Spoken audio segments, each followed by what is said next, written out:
Application இப்போது online app நிறைய வந்துச்சு சிட்டியில்.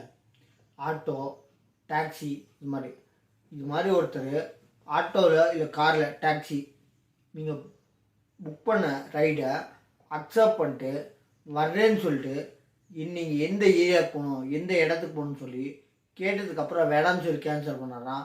அவர் மேலே 178(3)B மோட்டார் வெஹிக்கிள் ஆக்ட் பிரகாரம் அவர் மேலே கேஸ் கொடுக்கலாம். எப்படி நீங்கள் அக்செப்ட் பண்ணிட்டு கேன்சல் பண்ணலாம்? நான் போகிற இடத்துக்கு தெரிஞ்சதுக்கப்புறம் நீங்கள் கேன்சல் பண்ணீங்க, ரொம்ப தூரமாக இருக்குது, ரொம்ப பக்கமாக இருக்குது, அது டிராஃபிக்கான ஏரியா அப்படின்னு சொல்லி கேன்சல் பண்ணார்னா காசு ரொம்ப கம்மி, மழை வருது, அந்த இடத்துல போனால் டிராஃபிக்கு, நான் எம்டி ஆகணும் அப்படின்னு சொல்லி சொன்னாங்கன்னா, நீங்கள் சொன்ன இடத்துக்கு வரல, அப்படி கேன்சல் பண்ணாங்க, வேறு ஆட்டோ புக் பண்ணிக்கோங்க, வேறு டாக்ஸி புக் பண்ணிக்கோங்க அப்படின்னு சொன்னாங்கன்னா 178(3)B செக்ஷன் பிரகாரம் மோட்டர் வெஹிக்கிள் ஆக்ட் செக்ஷன் பிரகாரம் மோட்டர் வெஹிக்கிள் ஆக்ட் செக்ஷன் இருக்குது. அந்த பிரகாரம் நீங்கள் கேஸ் ஃபைல் பண்ணால் அவருக்கு ஃபைன் போடுவாங்க போலீஸ்காரங்க.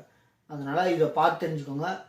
யாரும் ஒருத்தர் வரமாட்டேன்னு சொல்லலாம், ஆனால் வர்றேன்னு சொல்லிட்டு நீங்கள் சொன்ன இடத்துல நீங்கள் சொன்ன காரணத்தினால வரல, அவருக்கு ஒரு காரணம், நான் அந்த ஏரியாவுக்கு போனால் அதுலேருந்து எம்டி ஆகணும், அந்த இடம் டிராஃபிக்காக இருக்குது அப்படின்னு சொல்லி கேன்சல் பண்ணார்னா, அக்செப்ட் பண்ணிட்டு கேன்சல் பண்ணார்னா, அதாவது நீங்கள் ரைடை போகிறேன்னு சொல்லிட்டு வர்றேன், அதாவது உங்களுக்கு கூப்பிட வர்றேன்னு சொல்லிட்டு அக்செப்ட் பண்ணிட்டு அப்புறம் கேன்சல் பண்ணார்னா நீங்கள் ஆக்ஷன் எடுக்கலாம் அப்படின்னு சொல்லியிருக்காங்க. அதை ஃபோட்டோ அப்லோட் பண்ணிவிட்டு தேங்க்யூ.